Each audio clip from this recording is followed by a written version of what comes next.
à tous et bienvenue dans ces tutoriels pour mieux vous familiariser et mieux utiliser la base UDAF Contact, qui est donc une base de gestion des contacts des UDAF. On y accède, comme vous le voyez, via cette URL, donc sur internet, udafcontact au pluriel.fr.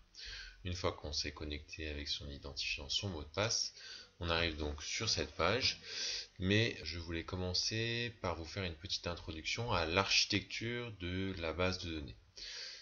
Sur le schéma qu'on voit ici, vous avez donc, à chaque fois qu'il y a une bulle, une table différente. Une table se présente tout simplement sous la forme justement d'un tableau Excel, c'est-à-dire des colonnes et des lignes.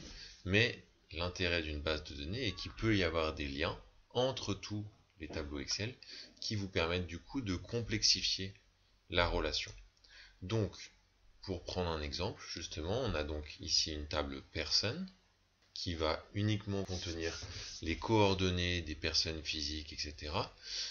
Et ici uniquement une table organisme qui va uniquement contenir donc les coordonnées des organismes, le numéro de téléphone, l'adresse, etc.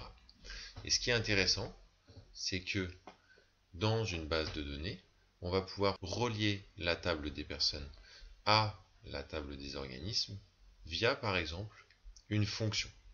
Telle personne travaille dans tel organisme à travers sa fonction qui est d'être directeur, qui est d'être président, etc.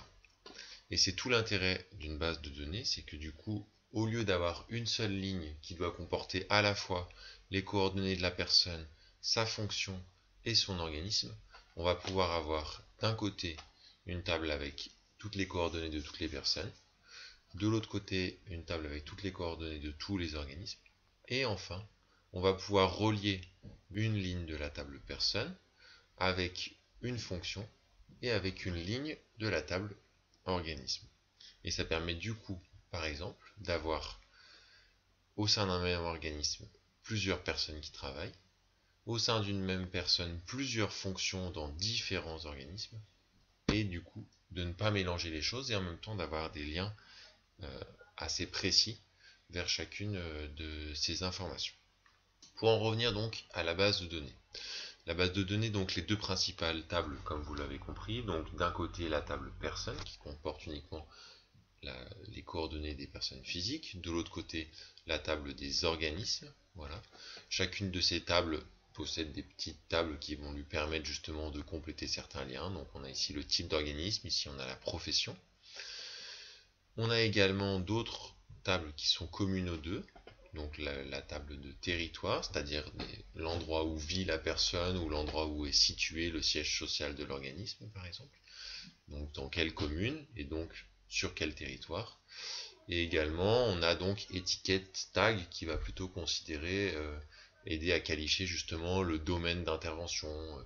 Est-ce que c'est plutôt le secteur de la santé? Est-ce que c'est plutôt le secteur de l'éducation? Est-ce que c'est plutôt le secteur de l'administration, etc. Et enfin, on a donc une table spécifique qui est la table des fonctions, et ces sous-tables qui sont la table des services, la table des compléments de fonction ou la table des types de mandats, qui vont venir qualifier un lien. C'est-à-dire qu'on ne peut pas donner une fonction à une personne sans dire derrière dans quel organisme elle travaille. Donc la première étape à chaque fois qu'on va rentrer une nouvelle information en base, et pour dire que telle personne travaille à tel organisme, il faut d'abord créer la personne, puis créer l'organisme, ou bien créer l'organisme puis créer la personne, et ensuite relier les deux à travers une fonction. Que cette fonction soit une fonction salariée, en disant il est directeur, il a tel poste, etc. Ou que cette fonction soit une fonction bénévole, en disant il est président, il est représentant dans tel organisme, etc. Voilà un petit peu pour l'architecture donc de la base de données. Et enfin, on a un groupe de 4 tables ici, de 3 tables principalement, groupe, liste et événements, qui derrière vont venir préciser les liens qu'on va entretenir entre nous et les personnes plus tard. C'est-à-dire à quel groupe cette personne appartient, est-ce qu'elle fait partie des administrateurs que je convoque pour le conseil des mouvements, est-ce qu'elle fait partie des personnes à qui j'envoie la newsletter, etc. ou encore à quel événement je veux inviter telle personne, à quel événement au contraire elle a participé, et de garder du coup un historique de l'ensemble des événements qu'on a dans le temps. Voilà donc l'architecture à laquelle il faut sans arrêt faire référence pour ne pas se tromper justement quand on va ajouter des informations dans la base de données.